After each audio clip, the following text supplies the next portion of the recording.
قرآن کریم میں اللہ تبارک و تعالیٰ نے کاشتکاروں سے ایک سوال کیا. کھیتی باڑی میں جو لوگ کام کرتے ہیں، کاشتکاری کرتے ہیں، محنت کرتے ہیں، پھر کھیتی سے غلہ نکلتا ہے. غلہ انسانوں کی بہت ہی بڑی ایک ضرورت. تو اللہ تبارک و تعالیٰ سوال کر رہے ہیں اَأَنْتُمْ تَزْرَعُونَهُ أَمْ نَحْنُ الزَّارِعُونَ. غلہ تم بوتے ہو یا ہم بوتے ہو؟ اللہ سوال کر رہے کھیتی والوں سے. اے کھیتی والوں، اے زمین رکھنے والوں، بتاؤ غلہ تم بوتے ہو یا ہم بوتے ہو؟ اب اس آیت کریمہ میں اللہ نے کھیتی میں محنت کرنے والوں کی محنت کی حقیقت کو سمجھا دیا اور بتا دیا. یہ تو مٹی میں غلے کو ملا دیتے ہیں، دانے کو ملا دیتے ہیں. اللہ چاہیں گے تو غلہ ملے گا، اور اللہ نہیں چاہیں گے تو ساری دنیا کے سائنٹسٹ مل کر ایک دانہ بھی نہیں نکال سکتے. انتم تزرعونہ ام نحن الزارعون. بتاؤ غلہ تم بوتے ہو ہم بوتے ہو. اسی لیے علماء نے لکھا ہے کہ نماز کے باہر قرآن کی تلاوت کرنے والا جب تلاوت کرتے کرتے اس آیت پر پہنچ جائے تو اس کے لیے ضروری ہے کہ یہاں رک کر وہ کہے بلا کیوں نہیں غلہ آپ ہی بوتے ہیں. اللہ سوال کر رہے ہیں، جواب دے رہے ہیں. اس طرح اللہ کی طرف ہر چیز کی نسبت کی جائے گی کہ اللہ یہ غلہ آپ نے بویا ہے. دودھ ہم کو جانوروں سے نکلتا ہوا نظر آتا ہے لیکن وہاں دودھ نہیں ہے، دودھ اللہ کے خزانے سے آ رہا ہے. لبناً خالصاً سائغاً للشاربین، کہ خالص دودھ پینے والوں کو مزہ دینے والا دودھ. یہ کہاں سے آ رہا ہے؟ من بین فرث و دم. ایک نالی خون کی ہے، ایک نالی گوبر کی ہے. ان دونوں کے بیچ میں دودھ کی نالی ہے. نہ اس میں خون کی آمیزش ہے، نہ گوبر کی ملاوٹ ہے.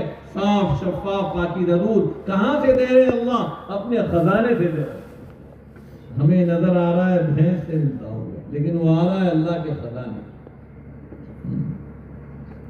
یہ اللہ نے ہمیں سکھایا ہے کہ ہر چیز کی نسبت اللہ کی طرف کرو کہ اللہ کی قدرت سے یہ ہو رہا ہے. سبب کی طرف نسبت کرنا یہ اللہ کی قدرت کا انکار کرنا ہے، جس سے آدمی کافر ہو جاتا ہے. مثلا کوئی یوں کہے کہ اس سال موسم بڑا اچھا تھا اس لیے غلہ بہت پیداوار بہت اچھی ہوئی ہے، تو ایسا کہنا کفر ہے. کیونکہ اس نے فصل کے اچھا ہونے کی نسبت موسم کے اچھا ہونے پر یا بارش کی طرف نسبت کر دی. حالانکہ پیداوار جو زیادہ ہوئی اور غلہ جو اچھا ہوا اور فصل جو اچھی ہوئی یہ اللہ کی قدرت سے ہوئی. اور کسی چیز کی طرف اس کی نسبت کر دینا یہ اللہ کی قدرت کا انکار کر دینا ہے. یہ اللہ کی قدرت کا انکار ہے. حدیث پاک میں آتا ہے کوئی شخص اگر یوں کہے کہ فلاں ستارہ نکلا تھا اس لیے بارش ہوئی، بارش کے ہونے کی نسبت کسی ستارے کی طرف کر دے تو ایسا کہنے سے یہ کافر ہو. یہ بارش ہوئی اللہ کی قدرت سے اور اس نے نسبت کر دی اللہ کے غیر کی طرف. یہ اللہ کی قدرت کا انکار کرنا ہے، اللہ کی قدرت کا انکار کرنا. اسی لیے حدیث پاک میں ہے ایک زمانہ ایسا آئے گا یصبح مؤمنا ویمسی کافرا یمسی مؤمنا ویصبح کافرا، کہ صبح کا مومن شام ہوتے ہوتے کافر ہو جائے گا اور شام کا مومن صبح ہوتے ہوتے کافر ہو جائے گا. یہ ایمان کی دولت اللہ نے ہمیں دی ہے، ایمان کی نعمت اللہ نے ہمیں دی ہے. یہ بہت ہی قیمتی سرمایہ ہے. آج چونکہ ہم کو یہ وراثت میں مل گیا ہے ایمان، اپنے باپ دادا سے مل گیا ہے ہم کو یہ ایمان، اور اس ایمان پر ہمارا کچھ لگا نہیں ہے. اس ایمان کے لیے ہماری کوئی محنت نہیں ہوئی ہے، اس لیے اس ایمان کی اہمیت ہمارے اندر نہیں ہے، اس لیے اس کے بچانے کی کوئی فکر بھی ہم نہیں کرتے۔ اس کی قدر و قیمت اور اس کی اہمیت بلال حبشی سے پوچھو، حضرت خباب سے پوچھو، حضرت یاسر اور حضرت عمار سے پوچھو، اور حضرت سمیہ سے پوچھو، اور ان صحابہ سے پوچھو جن کو اس ایمان کی خاطر عرب کی گرم گرم ریت پر لٹا کر گھسیٹا جاتا تھا، آگ پر ان کو ڈال دیا جاتا تھا، وہ آگ ان کے خون اور ان کی چربی سے بجھتی تھی، وہ آگ سے ان کی کمر کا گوشت گل کر گر جایا کرتا تھا، لیکن وہ اس حال میں بھی ایمان کو نہیں چھوڑتے۔ ایمان کی قیمت تو ان سے پوچھو۔ ایک دن حضرت عمر رضی اللہ عنہ نے حضرت خباب سے پوچھا، اے خباب، ذرا تم کو دین کی خاطر، ایمان کی خاطر جو تکلیفیں پہنچائی گئی ہے، ذرا ہم کو بتاؤ کیا تکلیفیں پہنچائی؟ تو انہوں نے کہا، امیر المومنین میری کمر دیکھ لیجئے کرتا اٹھا کر۔ حضرت عمر نے جب ان کی کمر دیکھی تو حضرت عمر رو پڑے کہ میں نے ایسی کمر تو آج تک کسی کی نہیں دیکھی جو ان کی کمر پہ گوشت نہیں ہے۔ فرمانے لگے حضرت خباب کہ مجھے انگاروں پر لٹایا جاتا اور پھر مجھے گھسیٹا جاتا، میرے گوشت سے اور میرے خون سے اور میری چربی سے وہ آگ بجھتی، وہ آگ سے میری کمر کا گوشت گل کر گر جاتا تھا۔ تو ایمان کی قیمت ان سے بہت۔ ایمان کوئی ذاتی چیز نہیں ہے کہ ہم ایمان والے گھر میں پیدا ہو گئے، اب ہمیں اپنے ایمان کے لیے کچھ کرنے کی ضرورت نہیں ہے، ایسا نہیں۔ ایمان ایک وصفی خوبی ہے، جیسے ڈاکٹر ہونا، انجینئر ہونا، تاجر ہونا، کسان ہونا، یہ وصفی چیز ہے۔ ذاتی چیزوں کی مثال الگ ہے، اور ذاتی چیزوں کا ضابطہ الگ ہے، اور وصفی چیزوں کا ضابطہ اور قانون الگ ہے۔ مثلا ایک آدمی انڈیا میں پیدا ہوا تو وہ انڈین بن گیا، اب اس کو مزید انڈین بننے کے لیے کچھ کرنے کی ضرورت ہے۔ ایک آدمی افریقہ میں پیدا ہوا، وہ افریقن بن گیا، اس کا افریقن بننے کے لیے افریقہ میں پیدا ہونا ہی کافی ہے۔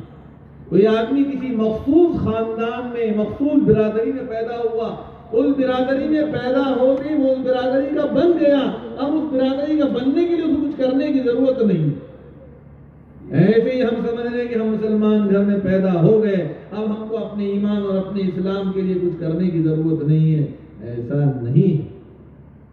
ایمان اور اسلام یہ وصفی خوبیاں ہیں، اس کا ضابطہ یہ ہے، اس کو ہم حاصل کریں گے تو یہ حاصل ہوں گی، اس کے لیے ہم محنت کریں گے، کوشش کریں گے، جد و جہد کریں گے، ایمان کے حلقوں میں بیٹھیں گے، اللہ کے راستے میں نکلیں گے، اللہ کی بڑائی کو سنیں گے، اللہ کے غیبی نظام کے تذکرے، جنت و وقت کے تذکرے کریں گے تو ہمارے ایمان میں ترقی ہوگی، اور ایمان کی حفاظت کریں گے تو محفوظ رہے گا، اور اس کی طرف سے ہم غفلت برتیں گے تو یہ ضائع ہو جائے گا۔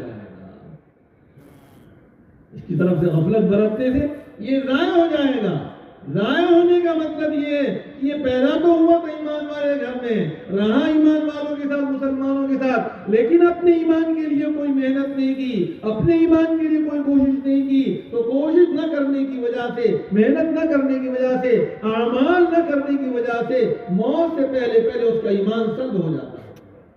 اسی لیے حدیث پاک میں ہے کہ کفر اور ایمان کے اعتبار سے لوگوں کی چار قسمیں ہیں، چار قسمیں۔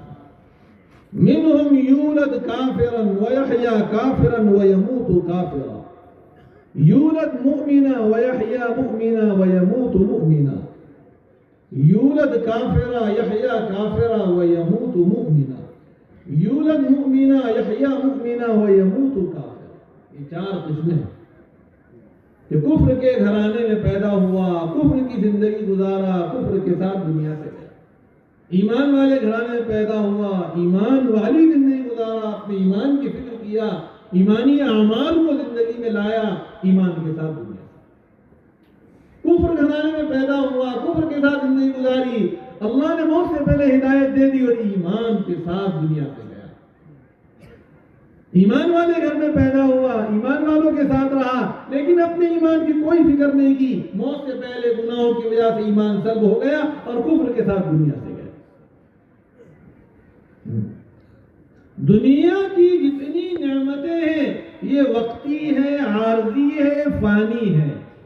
اس دنیا کے لیے اپنے ایمان کا سودا کر لینا اور اپنے ایمان کو داؤ پر لگا دینا یہ بہت ہی بڑی نادانی اور بہت ہی کم عقلی کی بات ہے کہ تھوڑے دن کی لذت کے لیے اس نے ہمیشہ ہمیشہ کی تکلیف کو مول لے لیا ہے کہ مرتے ہی اب ہمیشہ ہمیشہ کی تکلیفوں کا لامتناہی سلسلہ شروع ہو جائے۔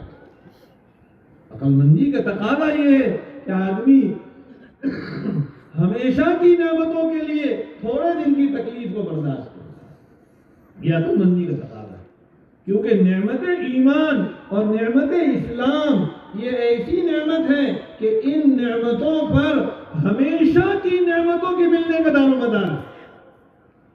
ایمان کی نعمت ایسی نعمت ہے کہ اس نعمت کو دنیا سے بچا کر لے جانے پر ہمیشہ ہمیشہ کی اعلیٰ درجے کی بہت ہی بہترین نعمتیں، ایسی نعمتیں جن کو نہ کسی آنکھ نے دیکھا، نہ کسی کان نے سنا، نہ کسی کے دل پر اس کا وہم گزرا ہے، ایسی نعمتیں اللہ اعلیٰ درجے کی اس نعمت ایمان کو دنیا سے بچا کر لے جانے پر دیں گے۔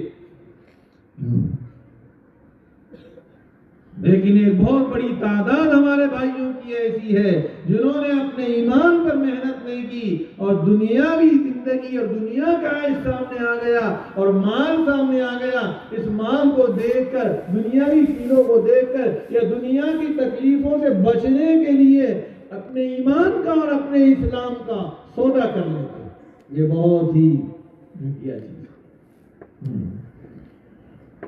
اللہ نے نعمت ایمان دیا ہے، ہمیں نعمت اسلام دیا ہے، یہ بہت بڑی نعمت۔ ہمیشہ ہمیشہ کی نعمتوں کے ملنے کا دار و مدار اس نعمت ایمان پر ہے۔ اس کو دنیا سے بچا کر لے کر جانا، اس کے لیے محنت کرنا، اس کے لیے کوشش کرنا اور اس کو سیکھنے کا، اس کو اپنے دل میں لانے کا راستہ یہی ہے۔ اللہ کی بڑائی کے تذکرے کرو، اللہ کے غیبی نظام کے تذکرے کرو، اس کو سیکھو۔ اللہ نے قرآن میں جگہ جگہ یہ ایمان ہم کو سکھایا ہے۔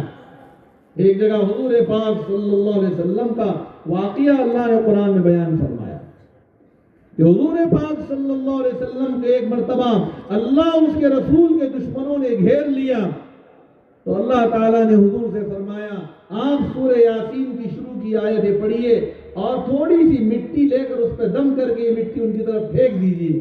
حضور نے ایسے ہی کیا تو حضور بچ کر نکل گئے۔ تو اللہ نے قرآن میں جہاں اس واقعے کا ذکر کیا وہاں اللہ نے یہ فرمایا وَمَا رَمَيْتَ إِذْ رَمَيْتَ وَلَكِنَّ اللَّهَ رَمَى۔ نبی جی آپ نے جو مٹی پھینکی تھی آپ نے نہیں پھینکی، یہ اللہ نے پھینکی۔ حالانکہ مٹی کون پھینک رہا ہے؟ اللہ کے نبی صلی اللہ علیہ وسلم پھینک رہے ہیں، لیکن اللہ کیا فرما رہے ہیں؟ وَمَا رَمَيْتَ إِذْ رَمَيْتَ وَلَكِنَّ اللَّهَ رَمَى۔ سب کی آنکھ یہ دیکھ رہی ہے کہ مٹی نبی ہی پھینک رہے ہیں، لیکن اللہ اپنے نبی کا بھی انکار کر رہے ہیں کہ آپ نے نہیں پھینکی وہ مٹی، اللہ نے پھینکی وہ مٹی۔ ہر چیز کی نسبت اللہ کی طرف یہ سیکھنا ہے۔ ایسا نہیں ہے کہ بھئی ہم زبان سے نسبت تو ادھر کر لیں مگر ہمارے دل میں ایمان اللہ ہی پر ہے۔ ایسا نہیں کہ ایک مومن کی زبان اور ایک کافر کی زبان ایک جیسے چلے گی۔ ان سے ہی پوچھو وَلَئِن سَأَلْتَهُم مَّنْ خَلَقَ السَّمَاوَاتِ وَالْأَرْضَ لَيَقُولُنَّ اللَّهُ، کہ بتاؤ آسمان و زمین کو کس نے پیدا کیا تو وہ یوں کہیں گے کہ اللہ نے پیدا کیا۔ قُلْ مَن يَرْزُقُكُم مِّنَ السَّمَاوَاتِ وَالْأَرْضِ أَمَّن يَمْلِكُ السَّمْعَ وَالْأَبْصَارَ وَمَن يُخْرِجُ الْحَيَّ مِنَ الْمَيِّتِ وَيُخْرِجُ الْمَيِّتَ مِنَ الْحَيِّ وَمَن يُدَبِّرُ الْأَمْرَ فَسَيَقُولُونَ اللَّهُ۔ نبی جی آپ ان سے پوچھئے مَن يَرْزُقُكُم مِّنَ السَّمَاءِ وَالْأَرْضِ، زمین سے اور آسمان سے روزی تم کو کون دیتا ہے؟ تمہارے ان آنکھ کان کا مالک کون ہے؟ مردے کو زندے سے کون نکالتا ہے؟ زندے کو مردے سے کون نکالتا ہے؟ تو وہ سب یہ کہیں گے اوپر والا مالک۔ نسل یہ ہے کہ ہر چیز کی نسبت اللہ کی طرف کرنا چاہیے۔ حضرت سلیمان علیہ السلام کا واقعہ اللہ نے قرآن میں بیان فرما کر ہم کو ایمان سکھایا۔ سلیمان علیہ السلام نے یمن کی بادشاہ بلقیس کو دعوت دی اور ان کی دعوت کو اس نے قبول کیا. تو سلیمان علیہ السلام مشورہ کرنے کے لیے بیٹھے اور مشورے میں کہا اس کا جو تخت ہے یمن میں جو 3000 کلومیٹر دور ہے وہاں سے لے کر آنا ہے. کون لائے گا اور کتنی دیر میں لائے گا بتاؤ. جنات ان کے قبضے میں تھے، ہر ایک اپنی اپنی طاقت دکھا رہا تھا، میں اتنی دیر میں لاؤں گا، اتنی دیر میں لاؤں گا. ایک بہت طاقتور تھا، اس نے کہا، عفریت اس کا نام تھا، وقال عفریت من الجن انا آتیکم ان تقوم من مقامک، میں آپ کا یہ مشورہ ہونے سے پہلے لے کر آ جاؤں گا. سلیمان علیہ السلام نے نہیں کہا، نہیں، اور جلدی چاہیے، اور جلدی چاہیے. تو ایک جن نہیں تھا، یہ انسان تھا، ان کا وزیر. اس نے کہا صرف آپ کی پلک جھپکیں گی اتنی دیر میں وہ آ جائے گا. اور کتنی دور سے آئے گا؟ 3000 کلومیٹر. پلک جھپکنے کی دیر. تخت بہت عالی شان اس کا، بلقیس کا، اور ابھی پلک بھی نہیں جھپکی تھی کہ وہ آ گیا. تو سلیمان علیہ السلام نے کیا کہا؟ فوراً کہا ھذا من فضل ربی، یہ میرے رب کا فضل ہے، میرے رب کی قدرت سے آیا، اس کے لانے سے نہیں آیا. یہ اس کی کرامت ہے کہ اس کی عبادت، اس کی عبدیت، اس کا اللہ کے ایک ایک حکم کو پورا کرنا، اس کی وجہ سے اللہ نے یہ کرامت اس کے ہاتھ پر ظاہر کی. لیکن یہ فعل اللہ کا، اس کا نہیں ہے، اس کے اکرام کے لیے، اس کے ذریعے سے اللہ نے یہ کام کیا ہے. لیکن کیا اللہ نے، اس نے نہیں کیا. ھذا من فضل ربی، یہ میرے رب کا فضل ہے. تو جتنے اولیاء اللہ گزرے ہیں اور جتنے انبیاء گزرے ہیں، انبیاء کے جو معجزات ہیں یہ معجزات انبیاء کا فعل نہیں ہے، اللہ کا فعل ہے. اولیاء کی جو کرامات ہیں یہ کرامت اولیاء کا فعل نہیں، اللہ کا فعل.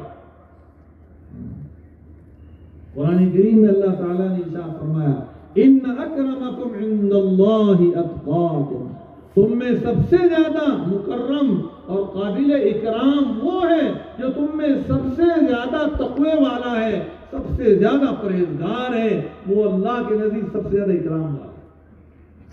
اس آیت کی تفسیر میں علماء نے لکھا ہے جب اللہ تبارک و تعالی کسی بندے کا اکرام کرنا چاہتے، اس کے تقوی کی وجہ سے، اس کی عبادت کی وجہ سے، اس کے اللہ کے احکامات پر پابندی کے ساتھ عمل کرنے کی وجہ سے، تو اللہ کبھی کبھی اس کے ہاتھ پر ایسا کام ظاہر کر دیتے ہیں جو عام لوگوں سے نہیں ہوتا، تو اس کو کرامت کہتے ہیں.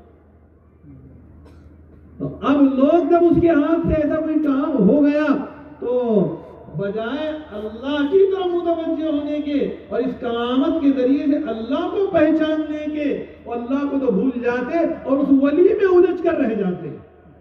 وہ ولی میں الجھ جاتے ہیں اور ولی کے سامنے اپنی حاجتیں رکھتے ہیں اور اسی سے اپنی مرادیں اور منتیں مانگنا شروع کر دیتے. آج بر اعظم ایشیا میں جتنا شرک ہو رہا ہے، جتنی قبر پرستی ہو رہی ہے، یہ ساری قبر پرستی کی وجہ یہی ہے کہ بجائے اس کرامت کو دیکھ کر، اس ولی کی کرامت کو دیکھ کر اللہ کو پہچاننے کے، اللہ کو تو بھول گئے، اس ولی کے اندر الجھ کر رہے. کسی ولی کی کرامت کو دیکھ کر اگر ہم نے 2 سبق نہیں لیے تو ہم نے کچھ بھی حاصل نہیں کیا.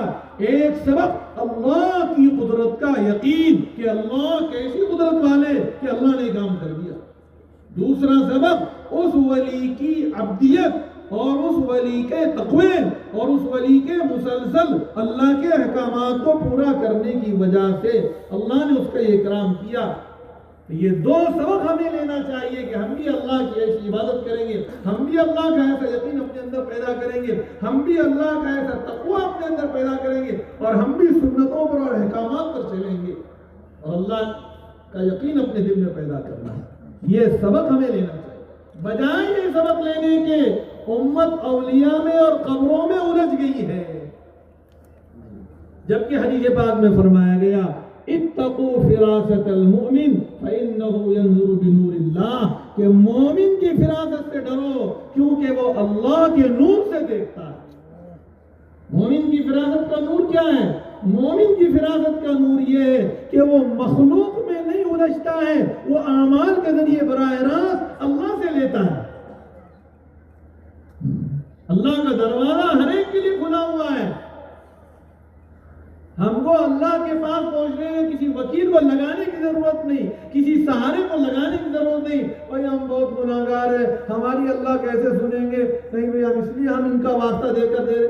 نہیں بھائی، اللہ تو گناہگار کی اور زیادہ سنتے ہیں، اور جب کوئی گناہگار توبہ کرتا ہے تو اللہ اتنے خوش ہو جاتے ہیں کہ آسمانوں میں خوشیاں منائی جاتی ہے۔ فرشتے پوچھتے کیا بات ہے اللہ، آج یہاں اتنی خوشیاں کیوں منائی جا رہی؟ کہ فلاں بندے نے ہم سے صلح کر لی ہے، توبہ کر لی ہے۔ حدیث میں ہے التائب من الذنب کمن لا ذنب لہ، اپنی پچھلی زندگی سے توبہ کرنے والا ایسا ہے گویا اس نے آج تک کوئی گناہ نہیں کیا، اللہ اس کے سارے گناہوں کو معاف کر دیتے۔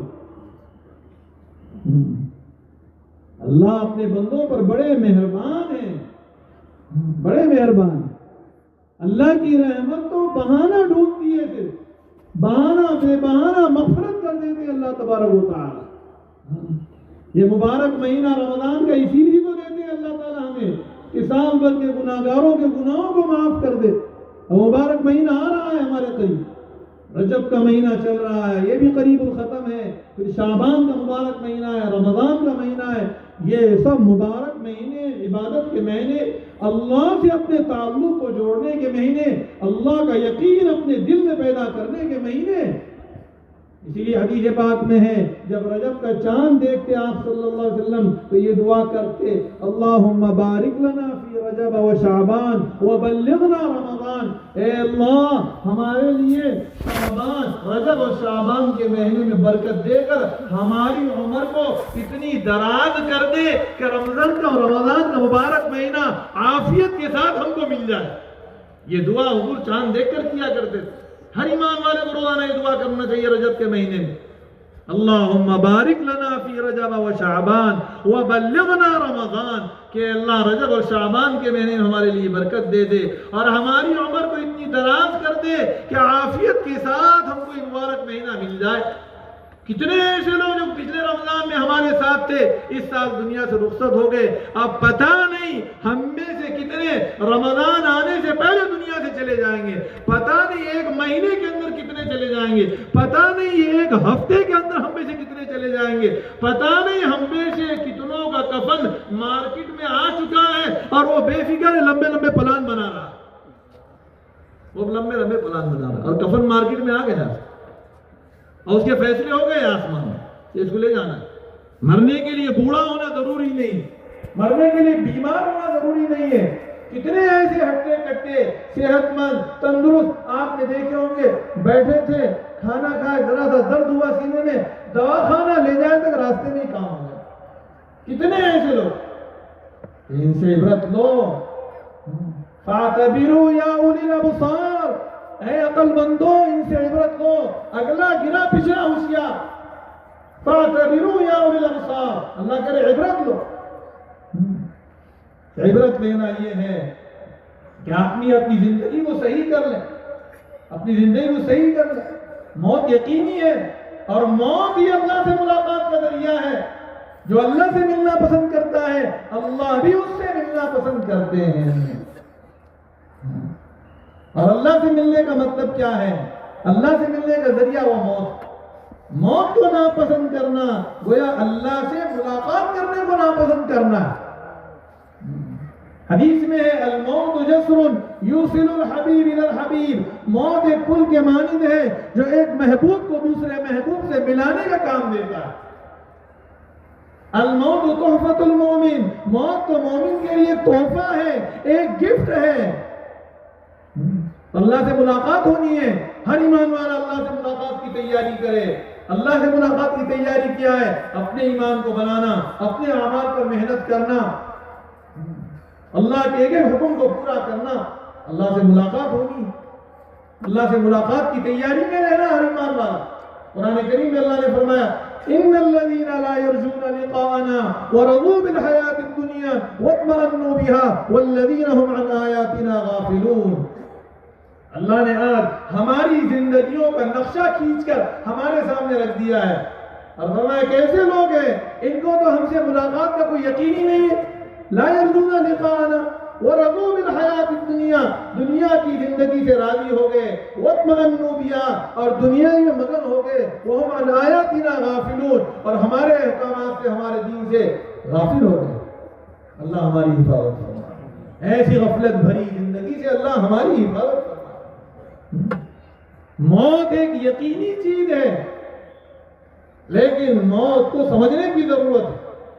موت ایک حقیقت ہے، حقائق کو ایسے ہی سمجھنا چاہیے جیسے انبیاء نے سمجھایا ہے، جیسے انبیاء نے سمجھایا، کیونکہ ہماری اور عام لوگوں کی مثال اور انبیاء کی مثال ایسی ہے جیسے بینا اور نابینا۔ ہم نابینا ہیں اور انبیاء بینا ہیں۔ انبیاء وہ ایسی ایسی چیزوں کو دیکھتے تھے جن چیزوں کو ہم نہیں دیکھتے تھے۔ بتاؤ بھی کسی چیز کی حقیقت کو بینا آدمی اچھی طرح سمجھتا ہے یا نابینا؟ بینا آدمی سمجھ سکتا ہے۔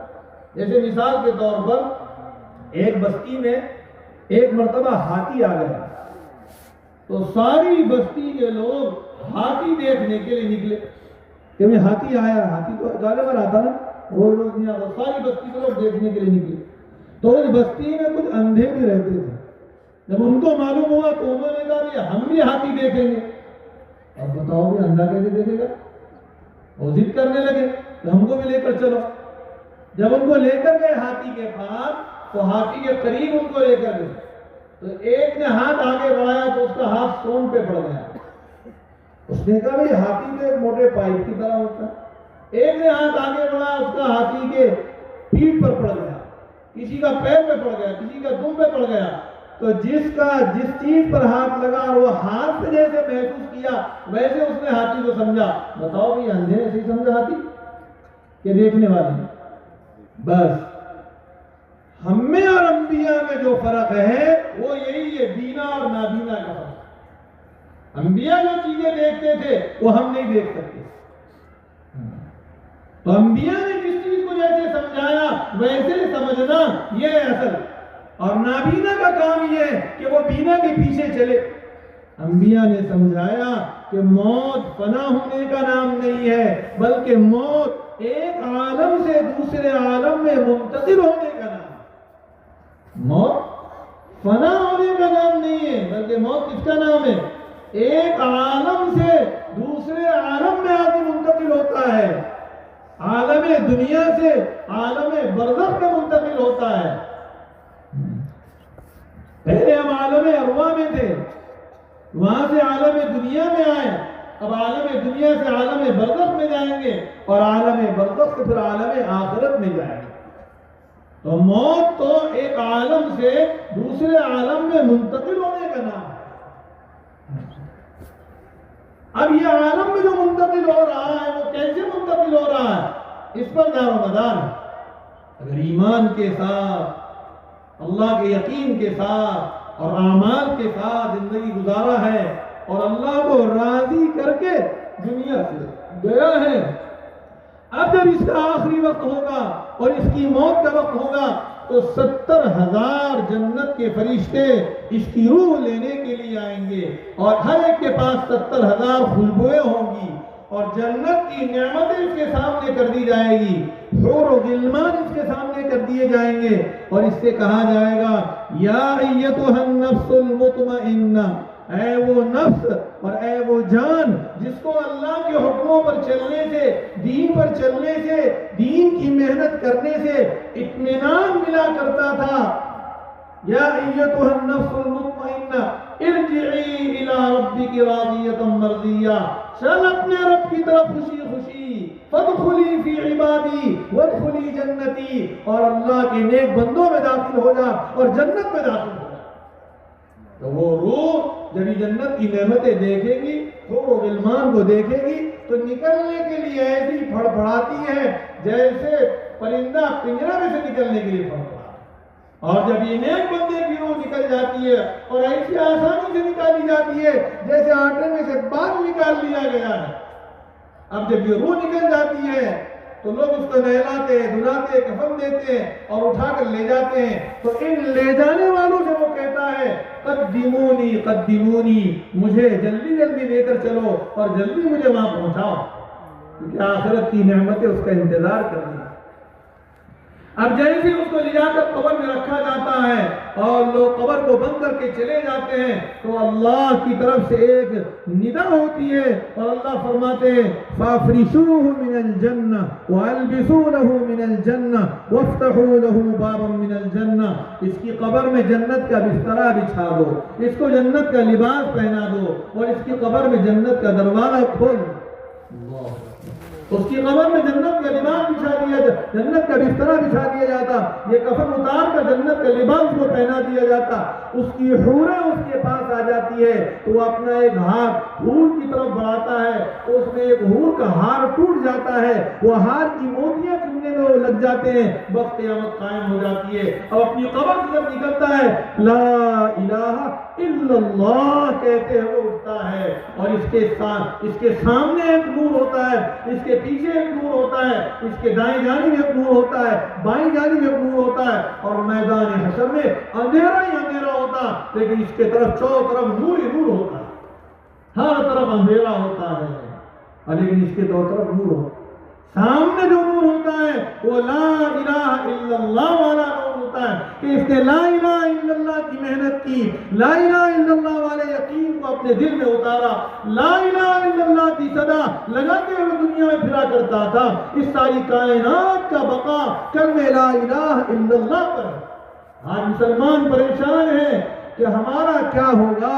ارے بھائی پریشان ہونے کی ضرورت نہیں ہے، اس کائنات کو اللہ نے باقی رکھا ہی ہے ایمان والے کی وجہ سے. حدیث میں لا تقوم الساعة حتى يقال في الارض اللہ اللہ، جب تک ایک ایک ایمان والا لا الہ الا اللہ کی صدا لگاتا ہوا دنیا میں پھرے گا اللہ دنیا کے نظام کو قائم رکھیں گے. پوری دنیا کی طاقت اس کا کچھ نہیں بگاڑ سکتی.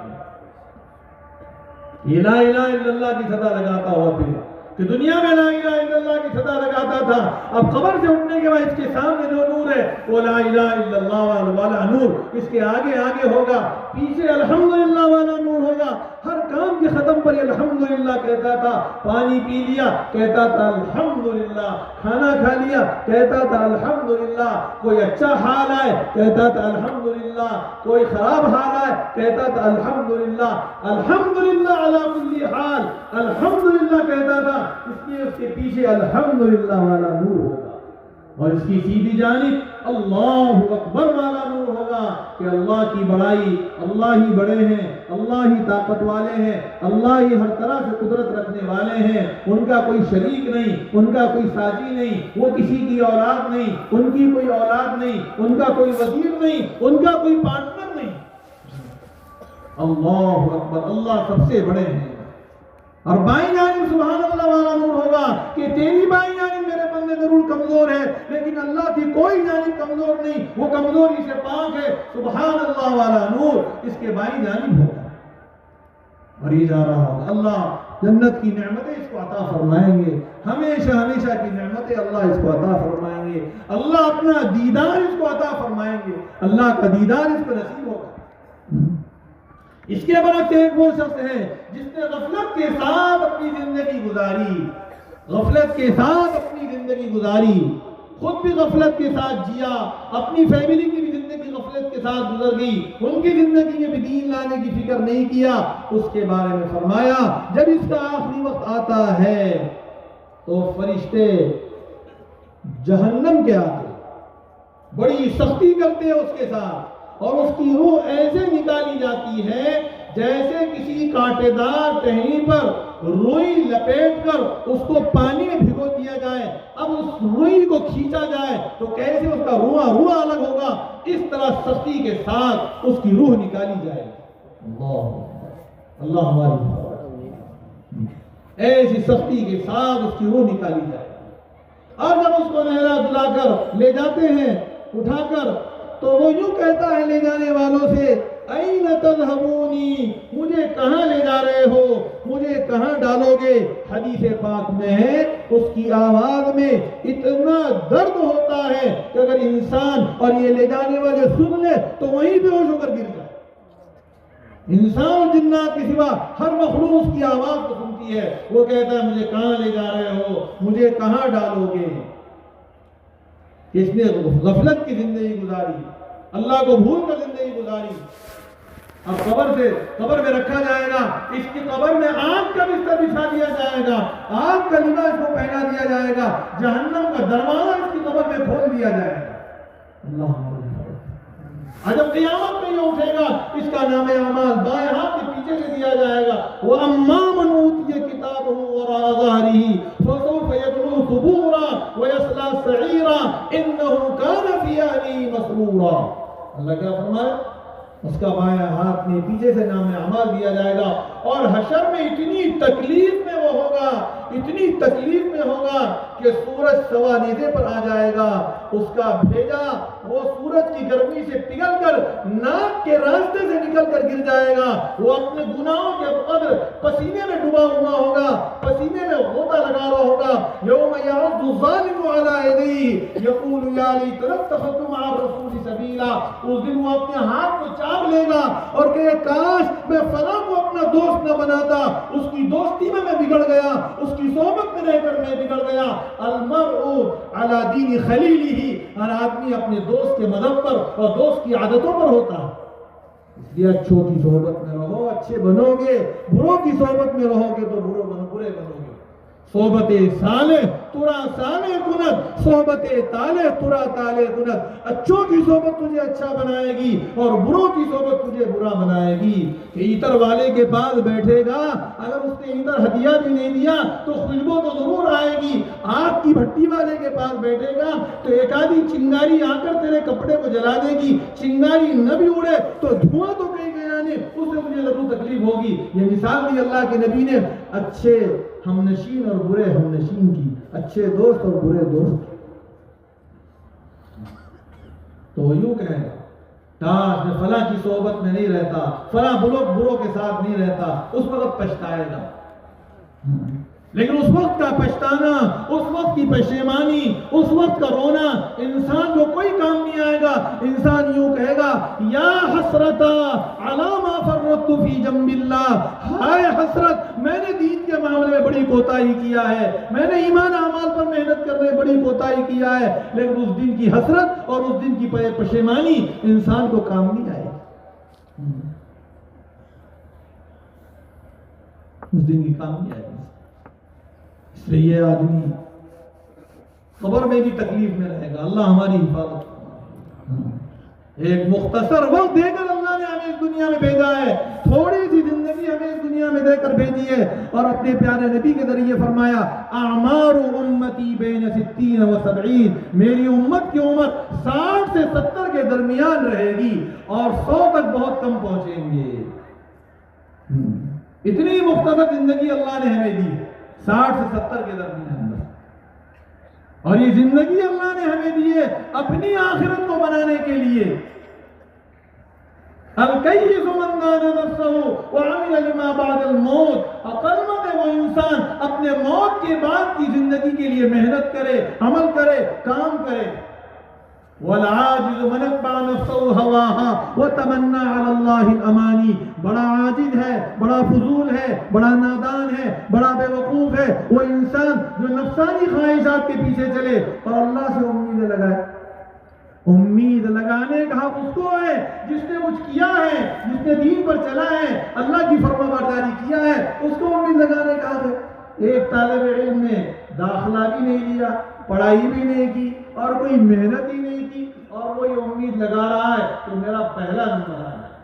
بتاؤ بھی, اس نے امتحان نہیں دیا, پڑھائی نہیں کیا, ایڈمیشن بھی نہیں لیا, اور یہ انتظار میں بیٹھا ہوا ہے کہ میرا پہلا نمبر آ جائے. تو بتاؤ اس کا یہ انتظار سچا انتظار ہے یا جھوٹا انتظار ہے؟ جھوٹا انتظار. ایسے ایک آدمی یہ دین پر نہیں چلا, اللہ نے جو احکامات دیے, جو کام کرنے کے لیے کہا ان کو کیا نہیں, جن کاموں سے, جن گناہوں سے اللہ نے منع کیا ان سے بچا نہیں, دین کی محنت کی جو ذمہ داری ڈالی اس کو کیا نہیں, اور یہ امید لگا رہا کہ اللہ مجھے معاف کر دیں گے. بے شک اللہ معاف کرنے والے, لیکن امید لگانے کا حق اس کو ہے جس نے کچھ کیا ہوگا. ورنہ ایسے شخص کے بارے میں حدیث میں فرمایا العاجز من اتبع نفسه هواها وتمنى على الله الامانی، بڑا فضول ہے وہ آدمی جو نفسانی خواہشات کے پیچھے چلے اللہ سے امید رکھے۔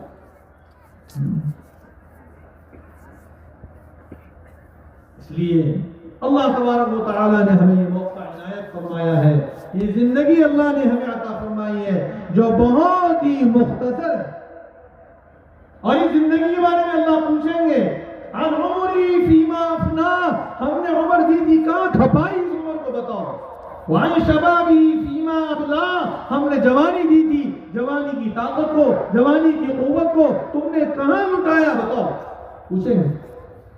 وعن مالی، مال کے بارے میں پوچھا جائے گا، من این اکتسبہ وفیما انفقہ، کیسے کمایا مال یہ بھی بتاؤ، اور کہاں کا خرچ کیا اس کو یہ بھی بتاؤ۔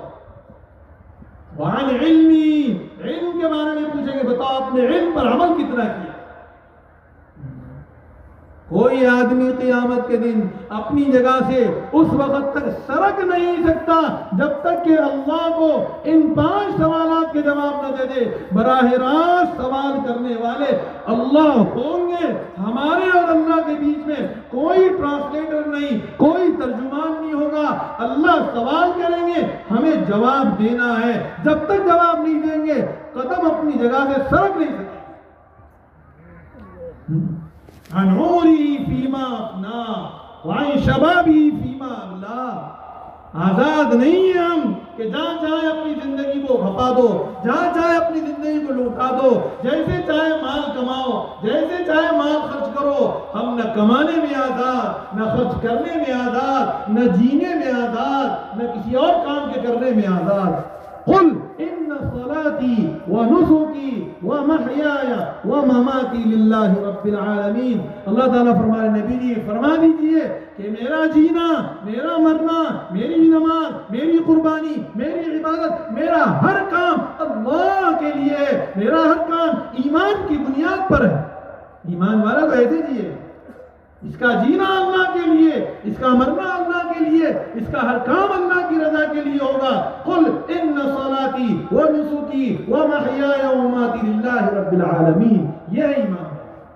ہم جینے میں آزاد نہیں، کمانے میں آزاد نہیں، خرچ کرنے میں آزاد نہیں، لباس پہننے میں آزاد نہیں، سر کے بال بنانے میں آزاد نہیں، ہم پابند ہیں۔ اسی لیے حدیث میں فرمایا الدنیا سجن المؤمن وجنت الکافر، کہ دنیا تو ایمان والے کے لیے ایک قید خانہ ہے اور اللہ کے نافرمان کے لیے جنت، اس کے لیے یہی عیش ہے، اس کے لیے سب کچھ یہی ہے، تمہارے لیے سب کچھ یہاں نہیں ہے، تمہارے لیے قید خانہ ہے۔ اور قید خانے میں 5 باتیں ہوتی ہیں، کتنی باتیں؟ 5۔ پہلی بات یہ، قیدی آزاد نہیں ہوتا۔ دوسری بات یہ، قیدی کی اپنی مرضی قید خانے میں نہیں چلتی۔ تیسری بات یہ، قیدی قید خانے سے جی نہیں لگاتا۔ چوتھی بات یہ، قیدی قید خانے کو اپنا ہمیشہ کا گھر نہیں سمجھتا۔ پانچویں بات یہ، قیدی ہر وقت قید خانے سے نکلنے کی فکر میں رہتا ہے۔ اب بولو بھائی، یہ جب ہمارا قید خانہ ہے تو ہم یہاں زندگی گزارنے میں آزاد ہے؟ نہیں ہے۔ ہماری مرضی چلے گی یا نہیں چلے گی؟ ہمیں اس سے جی لگانا ہے، دنیا سے جی نہیں لگانا ہے۔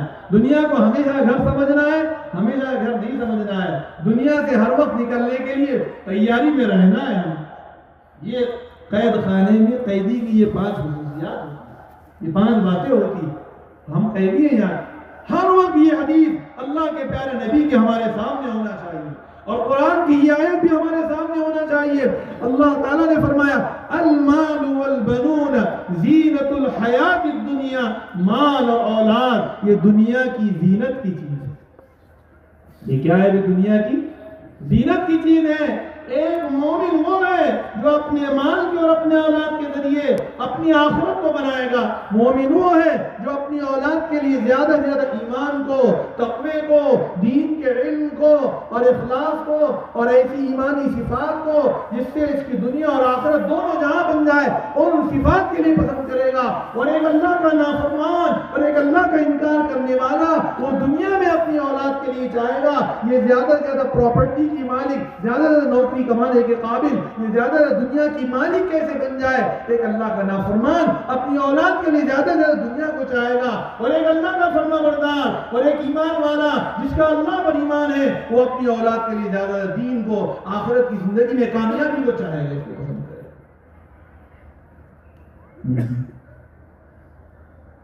اسی لیے حضرت مولانا علی میاں صاحب رحمۃ اللہ علیہ نے فرمایا کہ عید آ جائے تو عید کے کپڑے بنانے سے سینکڑوں بار زیادہ ضروری، بچہ بیمار ہو جائے تو بچے کا اچھے سے اچھے ہاسپٹل میں علاج کرانے سے ہزاروں بار زیادہ ضروری، اور بچے کو نوکری کے قابل بنانے سے لاکھوں بار زیادہ ضروری اس کو سچا پکا مسلمان بناؤ، یہ پہلے زیادہ ضروری ہے۔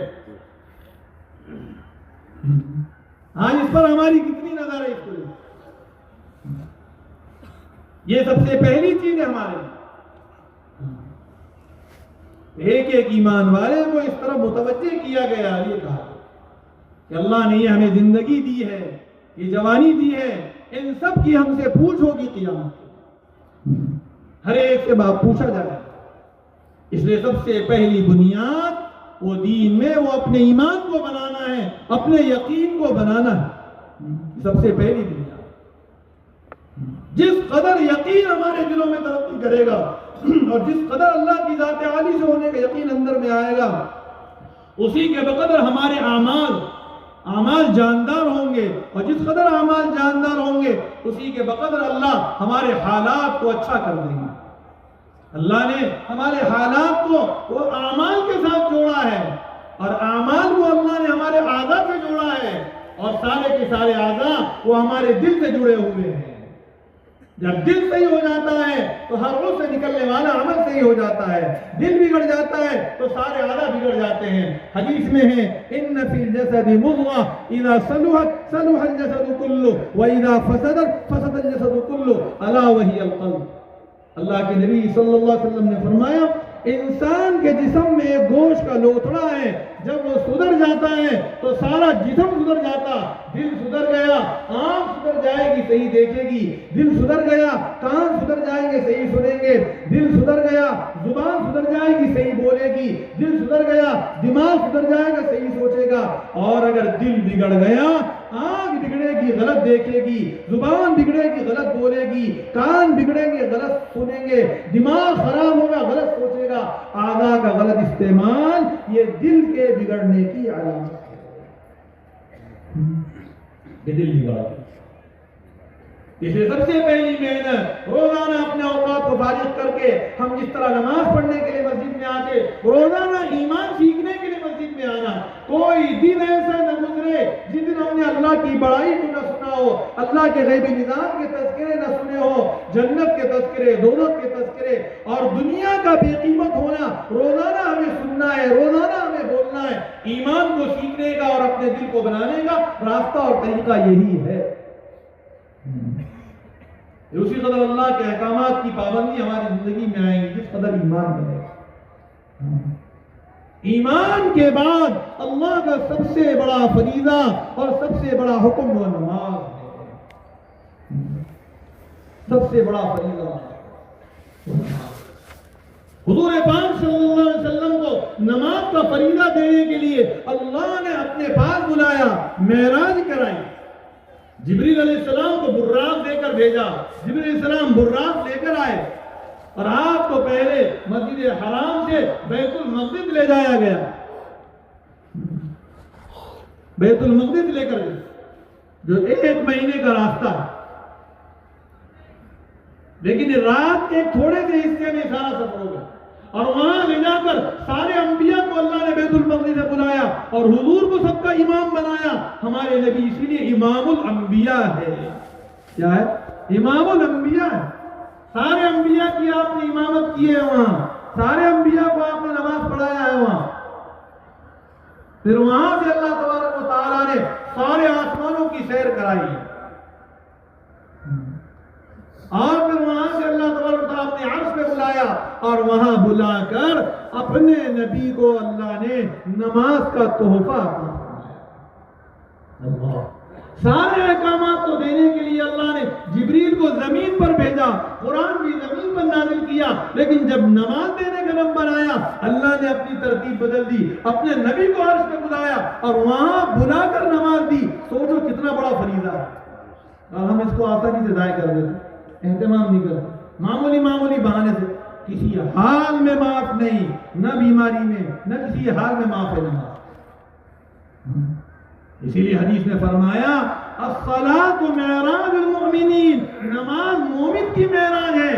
جس طرح ہمارے نبی نے معراج میں اللہ سے بات چیت کی ہے، ایسے ایک ایمان والا جب نماز کی نیت باندھ کر کھڑے ہوتا ہے وہ اپنے اللہ سے بات کرتا ہے۔ جب یہ کہتا ہے الحمدللہ رب العالمین تو اللہ فرماتے ہیں حمیدنی عبدی، میرے بندے نے میری حمد بیان کی۔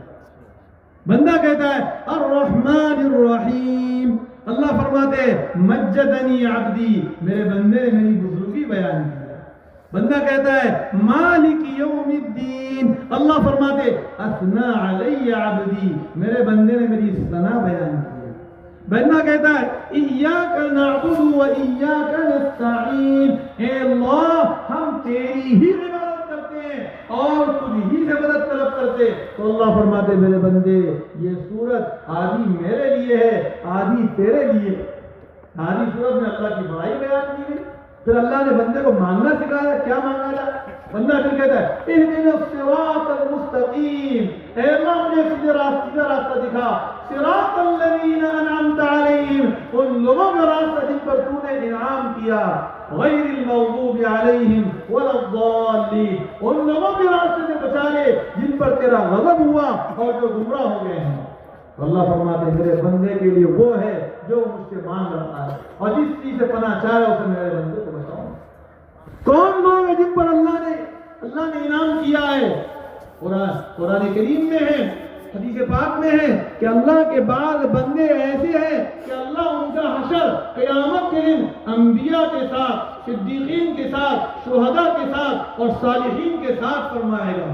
وَمَن يُطِعِ اللَّهَ وَالرَّسُولَ فَأُولَٰئِكَ مَعَ الَّذِينَ أَنْعَمَ اللَّهُ عَلَيْهِم مِّنَ النَّبِيِّينَ وَالصِّدِّيقِينَ وَالشُّهَدَاءِ وَالصَّالِحِينَ۔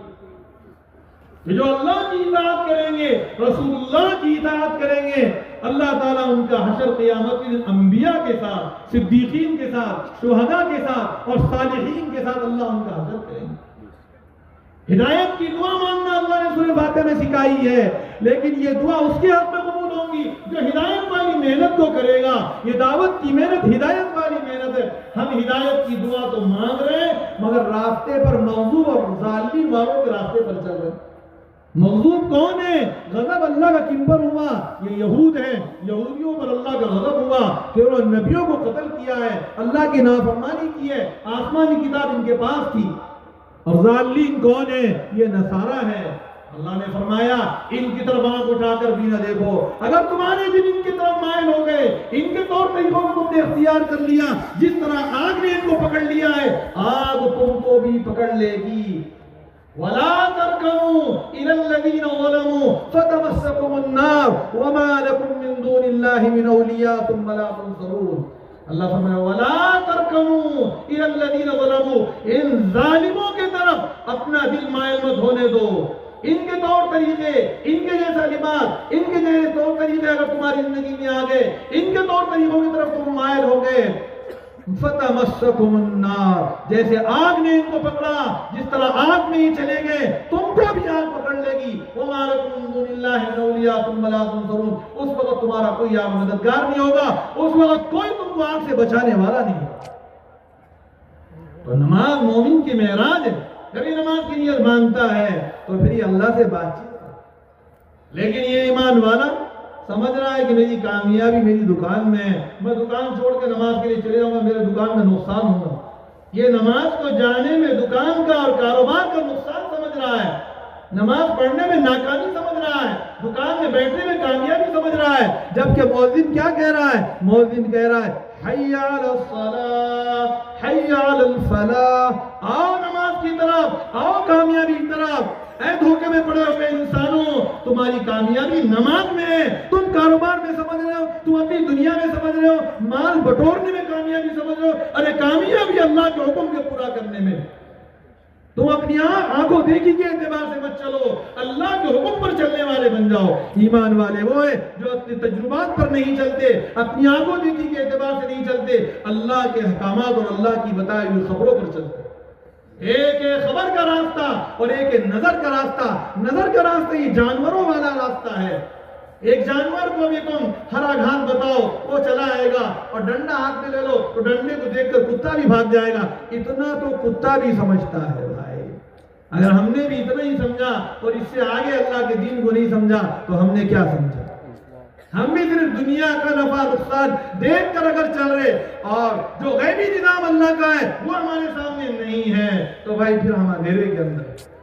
اس کائنات میں دو نظام چل رہے، ایک ظاہری نظام ہے جو ہم کو نظر آ رہا ہے، چاند ہے، سورج ہے، یہ کارخانے ہیں، یہ کمپنیاں ہیں، یہ فوج ہے، یہ حکومتیں، یہ گاڑیاں ہیں، یہ بنگلے ہیں، یہ دنیا ہے، یہ سب کچھ ظاہری نظام ہے۔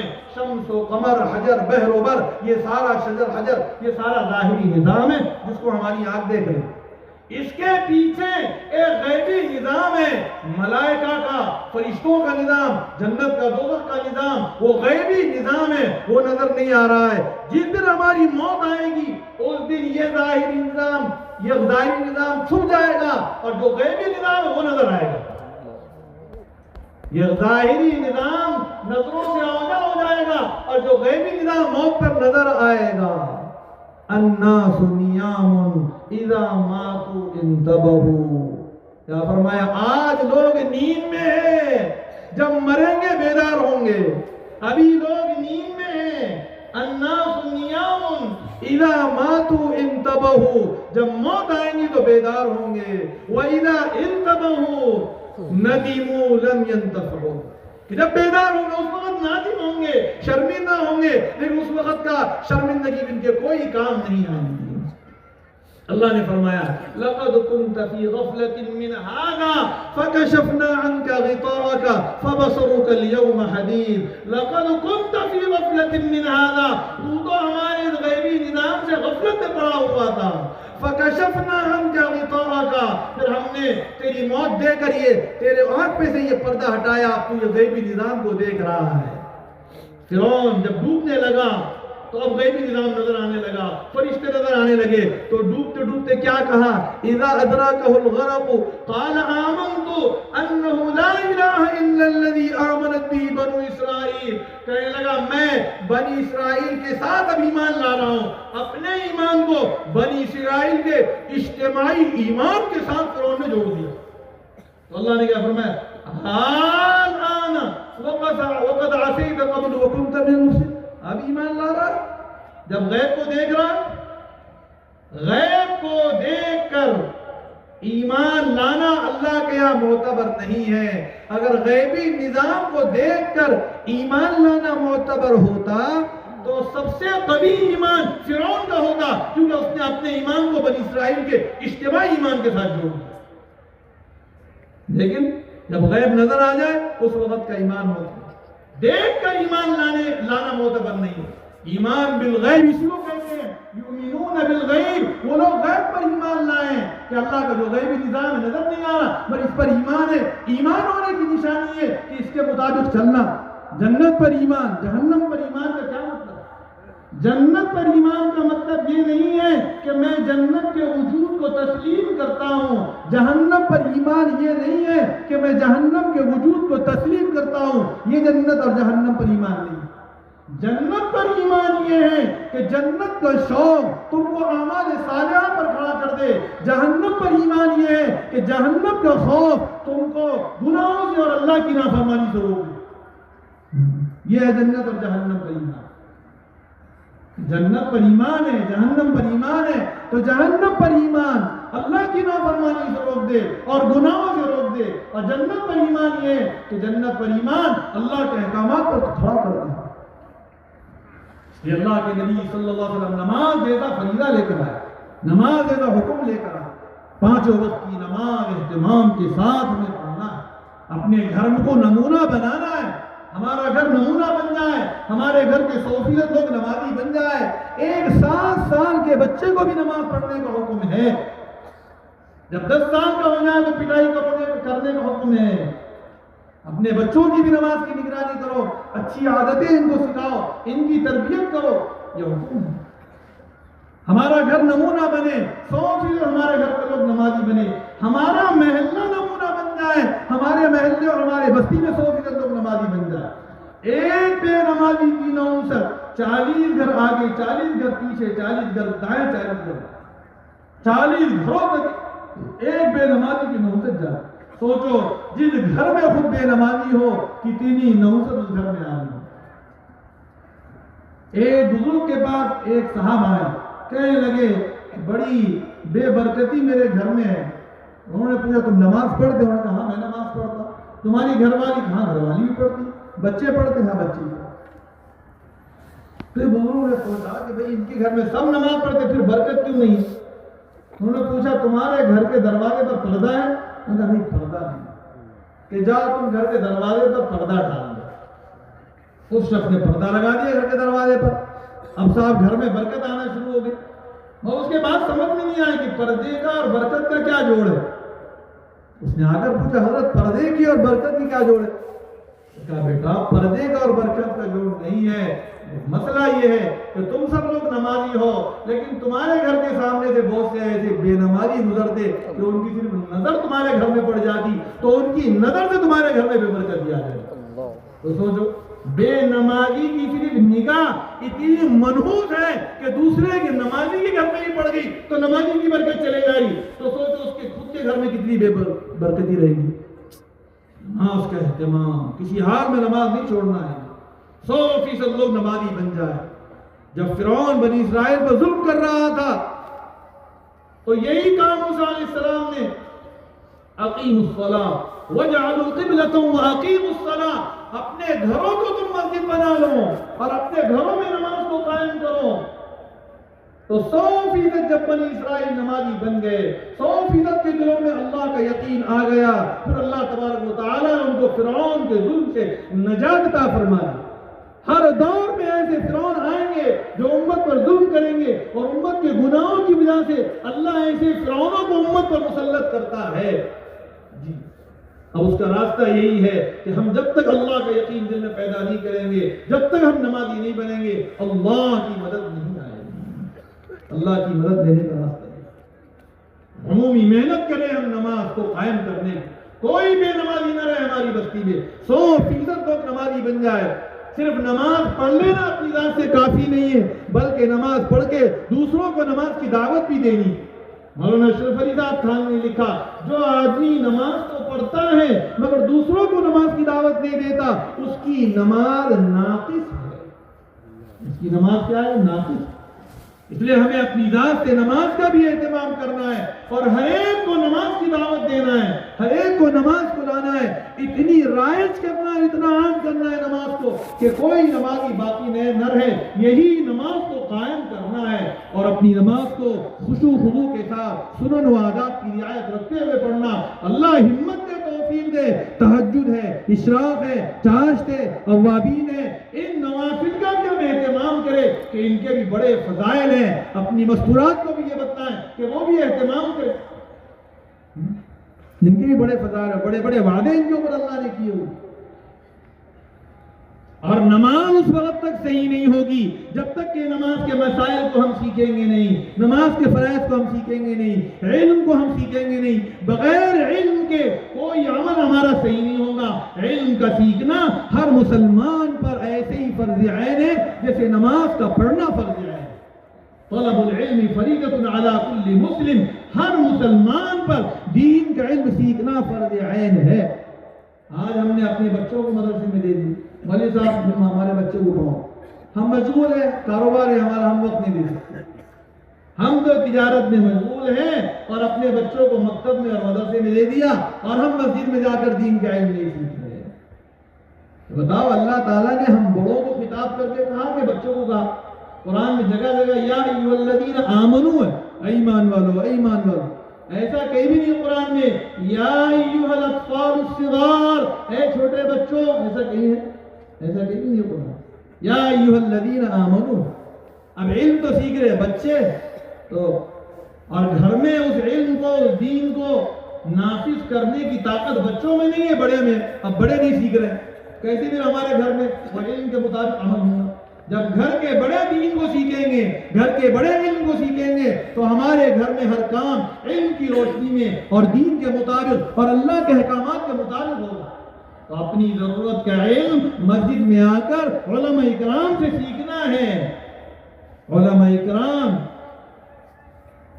اکرام کی زیارت عبادت ہے. حدیث میں اغدو عالما، تم خود عالم بن جاؤ، او متعلما یا طالب علم بن جاؤ، او مستمعا یا علم کی باتوں کو سننے والے بن جاؤ، او محبا یا علم اور اہل علم سے محبت کرنے والے بن جاؤ. ولا تکن الخامسہ، پانچویں مت بنو ورنہ ہلاک ہو جاؤ گے. پانچویں کیا ہے؟ کہ علم اور اہل علم سے بغض رکھنا، علم اور اہل علم سے نفرت کرنا، یہ ہلاک ہو جائیں گے. اللہ ہماری حفاظت. علماء انبیاء کے وارث ہیں، علماء انبیاء کے جانشین ہیں. علماء کی زیارت بھی عبادت ہے. علم کا مقصد یہی ہے کہ ہمارے دل میں علم اور علماء کی عظمت پیدا ہو جائے.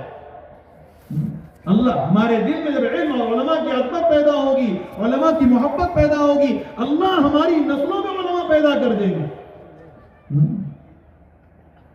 کسی عالم کی بھی، کسی امام صاحب کی بھی بے حرمتی نہیں کرنا چاہیے. ان کے سینے میں علم ہے، چاہے ان کا عمل کیسا ہی کیوں نہ ہو، صرف اس علم کی وجہ سے ان کا احترام کرو جو علم ان کے سینے کے اندر ہے.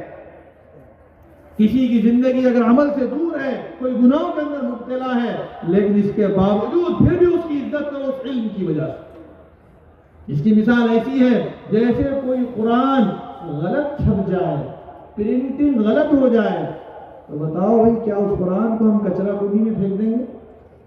نہیں، اس کو بھی احترام کریں گے، سینے سے لگائیں گے. ہاں اس کو پڑھیں گے نہیں، ہم غلط پرنٹ ہو گیا پڑھیں گے نہیں، لیکن قرآن وہ بھی ہے، عزت اس کی بھی کریں گے، چومیں گے اس کو بھی، سر پر اس کو بھی رکھیں گے، لیکن پڑھیں گے نہیں اس کو، غلط پرنٹ ہو گیا. ایسے ہی کوئی عالم ہے، اس کی زندگی اگر غلط ہے، اس کو غلط عمل آپ نے دیکھے، اس غلط عمل کی وجہ سے نفرت نہیں کرنا ہے، اس کے سینے میں جو علم ہے اس علم کی وجہ سے اس سے محبت کرنا ہے. لیکن اتباع اس کا نہیں کریں گے. وہ غلط کام کر رہا ہے تو ہم بھی غلط کام کریں گے، اتباع نہیں کریں. اتباع تو متقی لوگوں کا کیا جائے، اتباع تو متبع سنت کا کیا جائے، لیکن عظمت ہر ایک کی، محبت ہر ایک کی اپنے دل میں ہونا چاہیے. اور علم کو علماء سے سیکھنا چاہیے. علم کو علماء کی صحبت سے سیکھا جائے گا، علماء کی صحبت سے علم سیکھا جائے گا، علماء کی صحبت میں بیٹھنا. آج ہم نیٹ سے علم سیکھ رہے ہیں، انٹرنیٹ سے، یوٹیوب سے. یوٹیوب کا دین معتبر نہیں ہے، انٹرنیٹ کا دین معتبر نہیں ہے. یہ آدمی کو گمراہی کی طرف لے کر جائے گا، اس سے انسان گمراہ ہو جائے گا.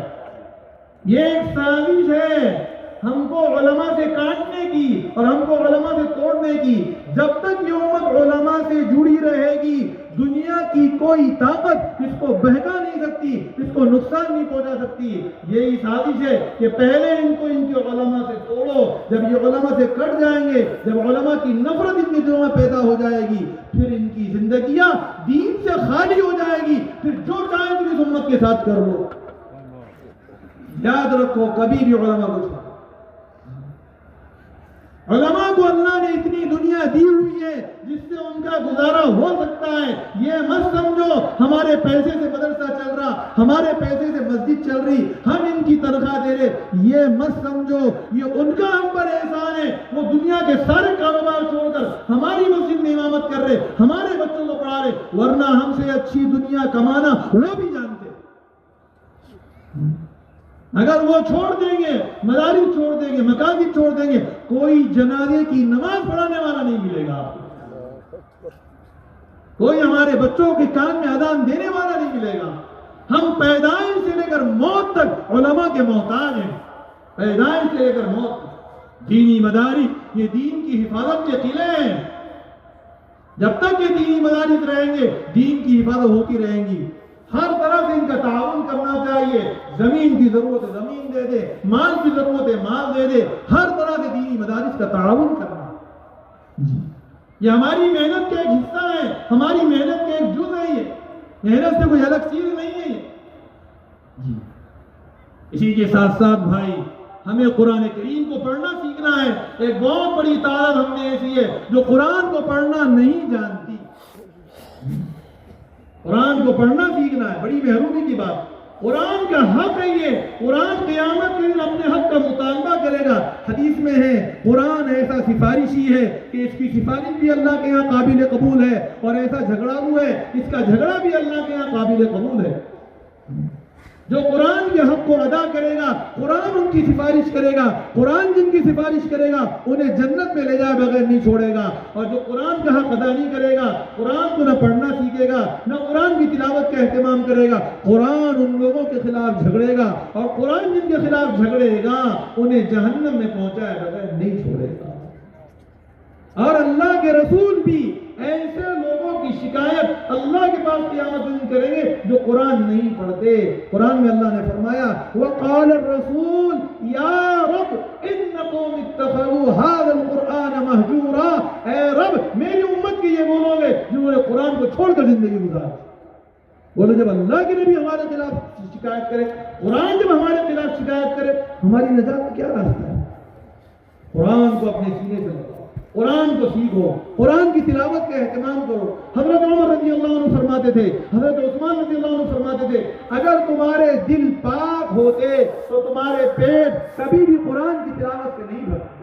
روزانہ قرآن کی تلاوت کا معمول بنائیں۔ روزانہ صبح میں جو آدمی سورہ یاسین شریف پڑھتا ہے، اللہ دن بھر کے اس کے کام آسان کر دیتے۔ سورہ یاسین قرآن کا دل ہے، اللہ کے نبی کا ارشاد ہے، میری یہ تمنا ہے کہ سورہ یاسین میرے ہر امتی کے سینے میں محفوظ ہو جائے۔ ہے اس کی کوشش کرنا کہ سورہ یاسین ہم زبانی یاد کر لیں، ہمارے نبی کی تمنا ہے۔ جو آدمی شام میں سورہ یاسین پڑھتا ہے، اللہ دن بھر کے اس کے گناہوں کو معاف کر دیتے ہیں۔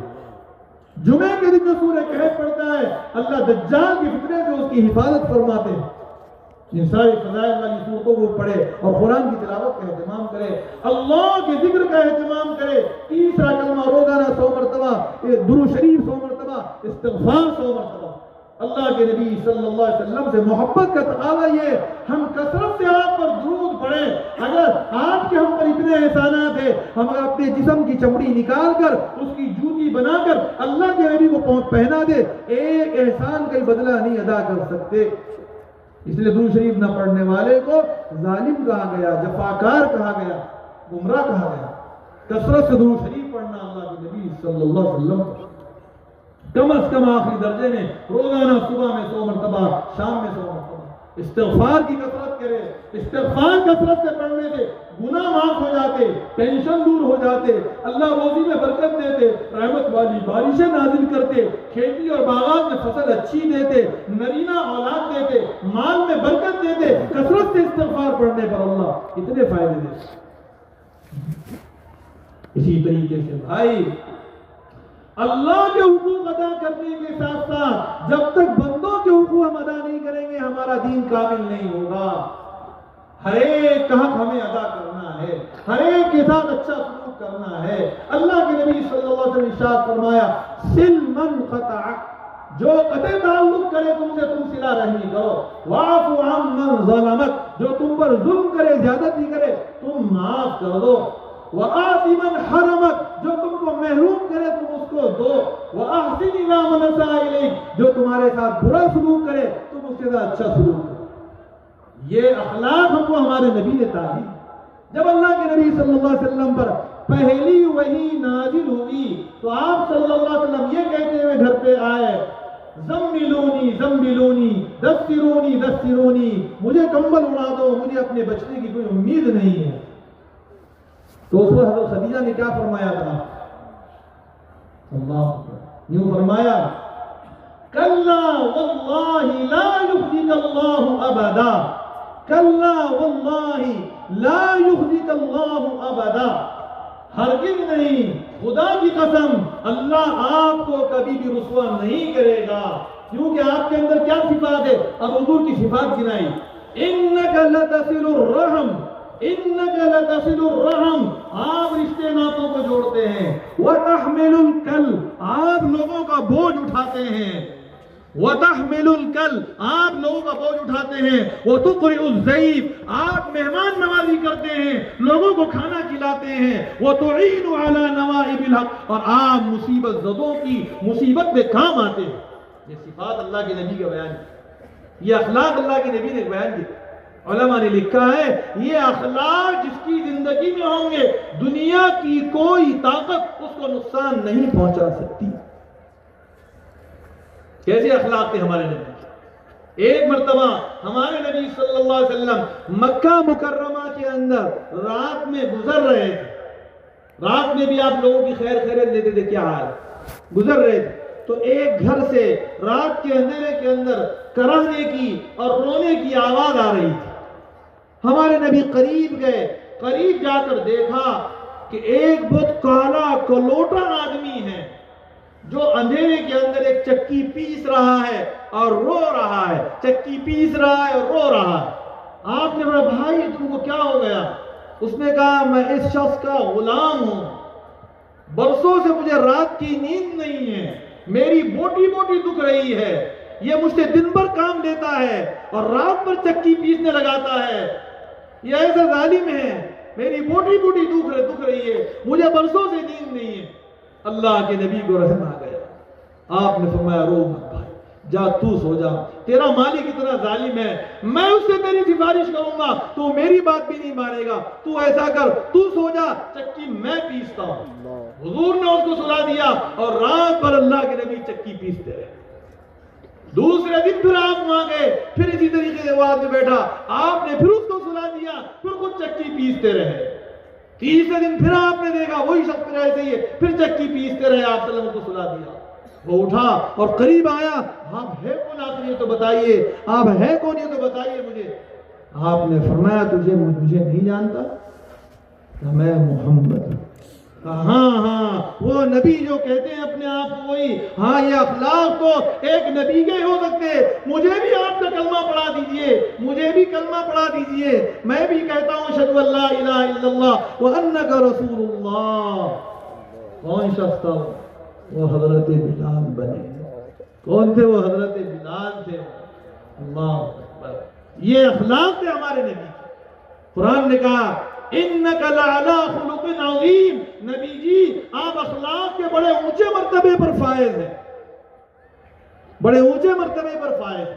ہر ایک کے حق کو ادا کرنا، ہر ایک کے ساتھ اچھا معاملہ کرنا، معاملات میں بھی صفائی ہونا چاہیے ہماری۔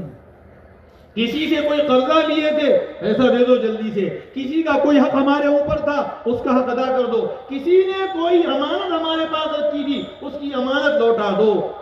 صحابہ اللہ کے نبی وہ وضو کرا رہے تھے، آپ وضو کر رہے تھے، آپ کا وضو کا پانی گر رہا تھا، صحابہ وہ پانی لینے کے لیے ٹوٹ رہے تھے، جس کو نہیں ملا تو جن کو ملا ان کے ہاتھ پر مل کر وہ اپنے جسم پر ہاتھ مل رہے تھے۔ آپ نے فرمایا بھائی تم لوگ ایسا کیوں کر رہے ہو؟ صحابہ نے فرمایا اللہ کے نبی آپ کی محبت میں ہم ایسا کر رہے ہیں۔ تو آپ نے فرمایا تم مجھ سے محبت میں اس وقت تک سچے نہیں ہو سکتے جب تک کہ تین کام تمہاری زندگی میں نہ آ جائے۔ ایک بات یہ فرمائی، جب بھی بولو سچ بولو، جھوٹ ہرگز مت بولو۔ اس لیے کہ منافق کی چار علامت ہے، اذا حدث کذبا، منافق جب بات کرے گا جھوٹ بولے گا، اذا وعد اخلف، جب وعدہ کرے گا وعدہ خلافی کرے گا، واذا اؤتمن خانہ، جب اس کے بعد امانت رکھی جائے تو خیانت کرے گا، جب کسی سے جھگڑا ہو جائے تو گالی گلوچ ہو کر آئے گا۔ یہ منافق کی چار نشانیاں ہیں۔ آپ نے فرمایا جب بھی بولو سچ بولو، اور پھر سچ بولنا کمال نہیں ہے، سچ بولنے پر جو حالات آئیں گے ان حالات میں سچائی پر جمنا یہ کمال ہے، ہمیشہ سچ بولو۔ دوسری بات آپ نے فرمائی تمہارے اوپر کسی کا حق ہے، تمہارے اوپر کسی کا قبضہ ہے، کسی کی امانت تمہارے پاس ہے، اس کا حق ادا کرو، اس کا قبضہ جلدی سے دو، اس کی امانت دے دو، تو میں سمجھوں گا تم کو میرے سے محبت ہے، ورنہ تم کو مجھ سے محبت نہیں ہے۔ آج کتنے لوگ ہیں دوسروں کے حق کو ہضم کر لیے، بہنوں کے حق نہیں دیے، کسی نے امانت رکھی تھی کھا گئے، قرضہ لیے تھے اب دیتا بھی 1 مہینے کے بعد کھا گئے، قرضہ لوٹانے کا نام نہیں لے۔ اللہ حفاظت۔ اور تیسری بات آپ نے فرمائی اپنے پڑوسیوں کے حقوق ادا کرو۔ پڑوسیوں کی 3 قسمیں ہیں. ایک پڑوسی وہ ہے جس کے 3 حق ہے: پڑوس کا حق، اسلام کا حق اور رشتہ داری کا حق. ایک پڑوسی وہ جس کے 2 حق ہیں: ایک پڑوس کا حق، دوسرے اسلام کا حق. ایک پڑوسی وہ ہے جس کا 1 حق ہے پڑوس کا حق، جو پڑوسی ہے لیکن غیر مسلم ہے، کہ اس کا بھی ہمارے اوپر حق ہے، ہماری وجہ سے اس کو تکلیف نہیں پہنچنا چاہیے.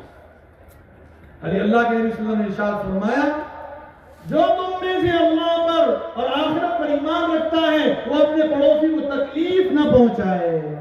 من کان یؤمن باللہ والیوم الآخر لا یؤذی جارہ، کہ اپنے پڑوسی کو تکلیف نہ پہنچائے. حضرت جبریل، اللہ کے نبی فرماتے، حضرت جبریل مجھے آ کر پڑوسی کے بارے میں اتنی نصیحت کرتے رہے، میں سمجھا کہ اس کو وارث بنا کر چھوڑیں گے. پڑوسی کے بارے میں اتنی نصیحت.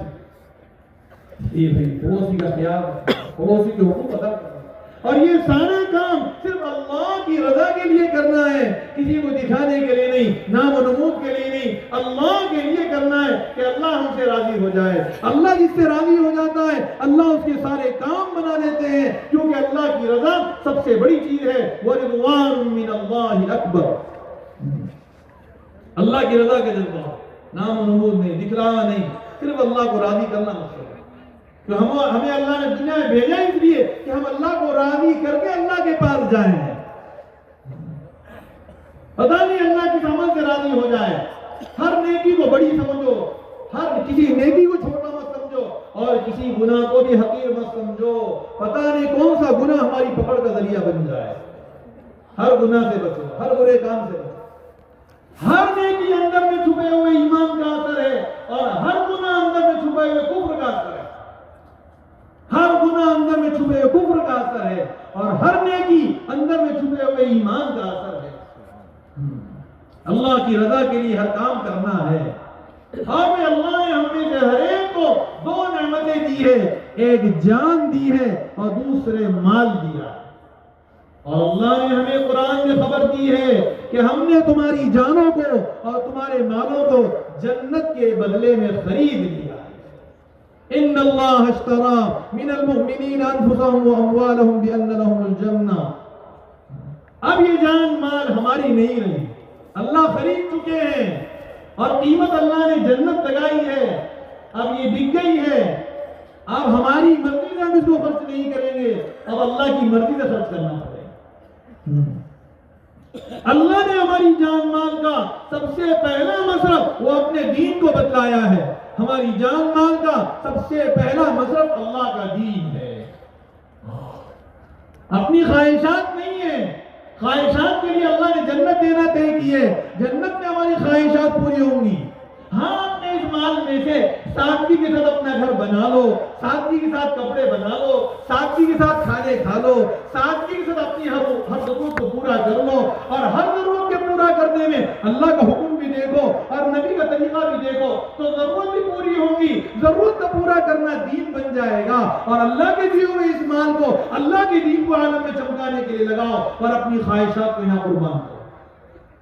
تو اللہ تمہاری موت پر تم کو لامحدود خواہشات کے پورا کرنے کا لامحدود سامان دے گا، لامحدود معقولات، لامحدود مشروبات، لامحدود ملبوسات، ایسی صحت دے گا جس کو بیماری نہیں، ایسی جوانی دے گا جس کو بڑھاپا نہیں، ایسی نعمتیں دے گا جن کو فنا اور زوال نہیں، ایسی حوریں اور ایسی بیویاں دے گا اللہ موت پر جن میں بے وفائی نہیں. اس زندگی کو سامنے رکھ کر چلنا ہے.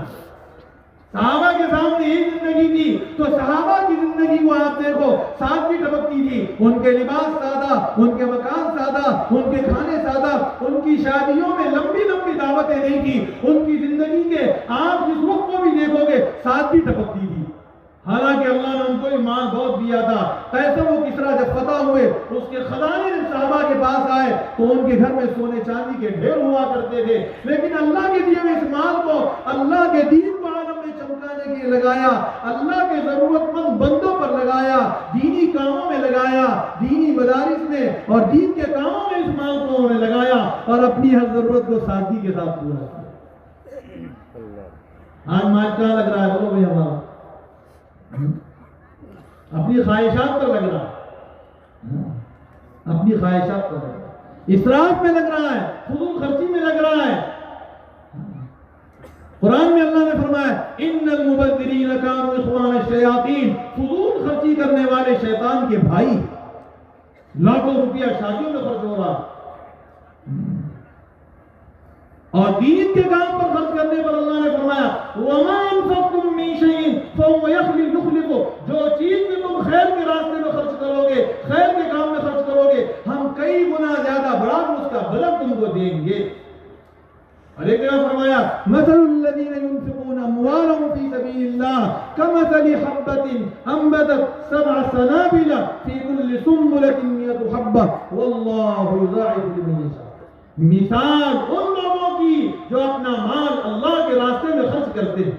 کیا مثال دی اللہ نے؟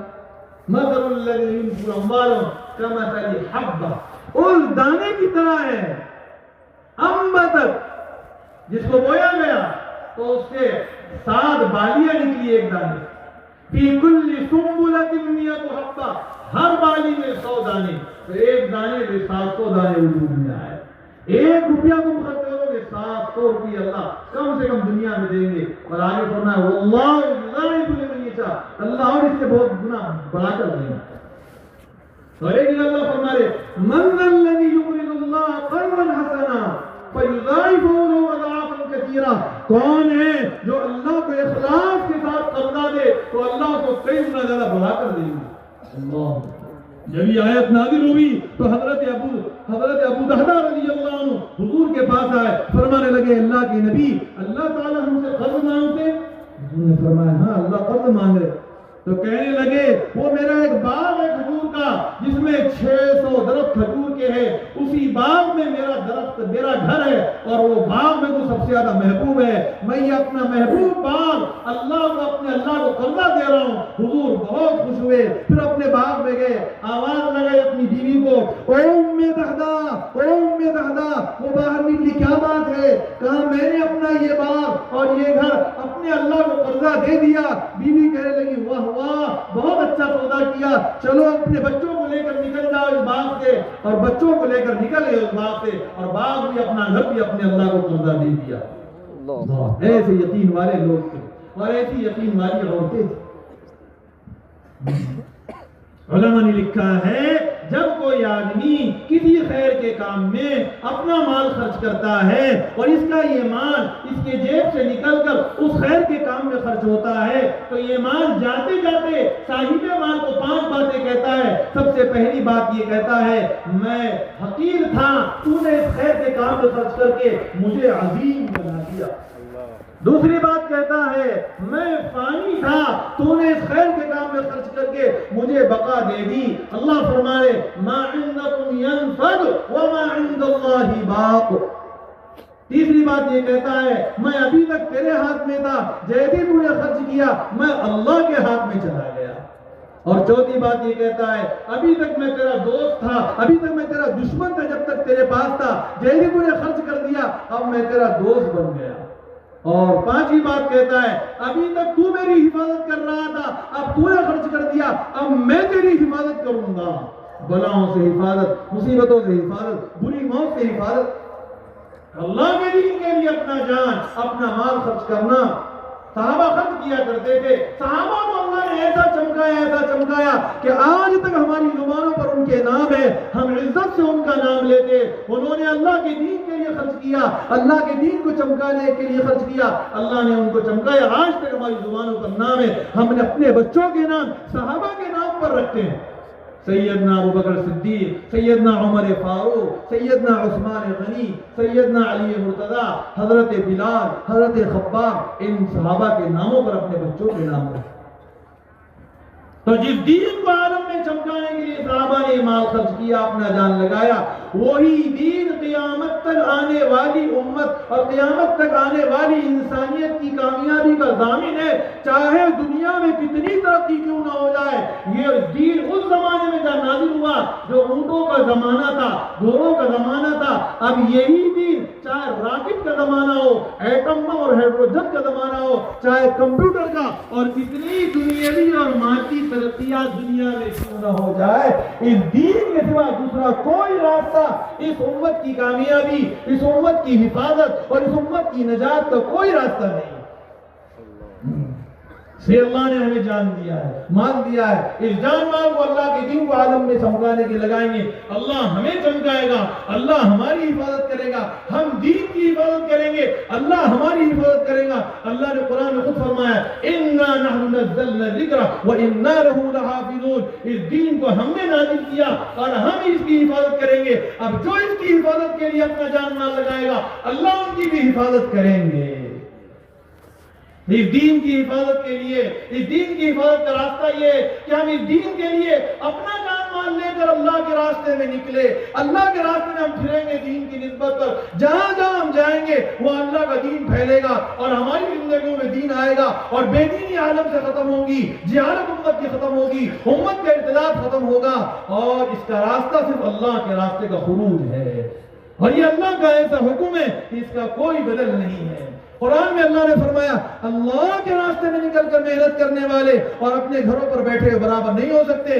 اللہ کے راستے میں نکل کر محنت کرنے والوں کا درجہ اللہ کے یہاں بہت بڑا ہے۔ اس کے لیے ہمتیں کرے، ارادے کرے اور ذرا کھڑے ہو کر بتلائیں ماشاءاللہ، بولے بھی ماشاءاللہ۔ اس مجمع میں جو علماء ہیں وہ دوسرے سال کے لیے، پہلے سال کے لیے بتایا، مطلب ہمارے عام ساتھی وہ 4 مہینے اور 5 مہینے کے لیے بتایا، بولے بھی ماشاءاللہ۔ مشتاق بھائی اللہ قبول فرمائے بھی، غلام نبی بھائی اللہ قبول فرمائے بھی، اور فرمائے بولے بھی ساتھی ماشاءاللہ، اللہ قبول فرمائے بھی۔ آصف بھائی 5 ماہ بیرون کے لیے اللہ قبول فرمائے بھی۔ عبد الواجد بھائی 5 ماہ بیرون کے لیے اللہ قبول فرمائے بھی، اور فرمائے حاجی اعجاز صاحب 4 ماہ کے لیے اللہ قبول فرمائے بھی۔ عرفان بھائی 5 ماہ بیرون کے لیے، عبدالرحیم بھائی 4 ماہ اندرون کے لیے اللہ قبول فرمائے بھی۔ غفران بھائی 4 ماہ کے لیے اللہ قبول فرمائے بھی، اور فرمائے بتائے بھی ہماری جو خطبہ جماعتیں ہیں یہ تشکیل کریں، نام لکھیں ساتھ۔ فیضان بھائی اللہ قبول فرمائے بھی، ماشاءاللہ درمیان میں کھڑے ہو کر اللہ قبول فرمائے بھی۔ محمد نور بھائی اللہ قبول فرمائے بھی، اور فرمائے بھی۔ حاجی عمران صاحب 5 ماہ بیرون کے لیے اللہ قبول فرمائے بھی۔ عائشہ مسجد سے کیا نام عارف کے لیے آئے تھے، ارادہ ہو گیا، کھڑے رہ کر بتائیں۔ غزالی اللہ قبول فرمائے۔ صابر بھائی 5 ماہ بیرون کے لیے اللہ قبول فرمائے، ہلال مسجد۔ خلیل بھائی 4 ماہ کے لیے نورانی مسجد۔ جی کیا نام؟ قریشی صاحب اللہ قبول فرمائے بھی، ماشاءاللہ۔ شہباز بھائی 4 ماہ کے لیے اللہ بے انتہا قبول فرمائے بھی۔ مقیم بھائی 5 ماہ بیرون کے لیے اللہ بے انتہا قبول فرمائے، نورانی مسجد، اور فرمائے بھی۔ پیچھے بھی مجمع ہے، وہاں پر بھی ساتھی کھڑے ہو جائے بھی خطے واری جماعت کے تشکیل کے لیے۔ مظہر بھائی مرکز 5 ماہ بیرون کے لیے اللہ بے انتہا قبول فرمائے۔ سلمان بھائی قریشی اللہ قبول فرمائے بھی۔ فرمان بھائی قریشی 4 ماہ کے لیے اللہ بے انتہا قبول فرمائے، ماشاءاللہ۔ پوری جماعت ساتھی تیار کر رہے ہیں، اللہ قبول فرمائے۔ نواب بھائی اللہ قبول فرمائے، ڈونگر گاؤں۔ محسن بھائی سلوڑ اللہ قبول فرمائے بھی۔ جی مستورات کی جماعت 2 ماہ مستورات اللہ قبول فرمائے بھی۔ 4 ماہ کے لیے کیا نام؟ عبدالعظیم بھائی اللہ قبول فرمائے بھی، اور فرمائے بتاتے جائے بھی، بتائیں ماشاءاللہ۔ پہ ہر خطے میں تشکیل کے ساتھی کھڑے ہو جائے بھی، ہر خطے میں ساتھی تشکیل کرے، نام یہاں تک پہنچا دے۔ ساحل بھائی نقد اللہ کے لیے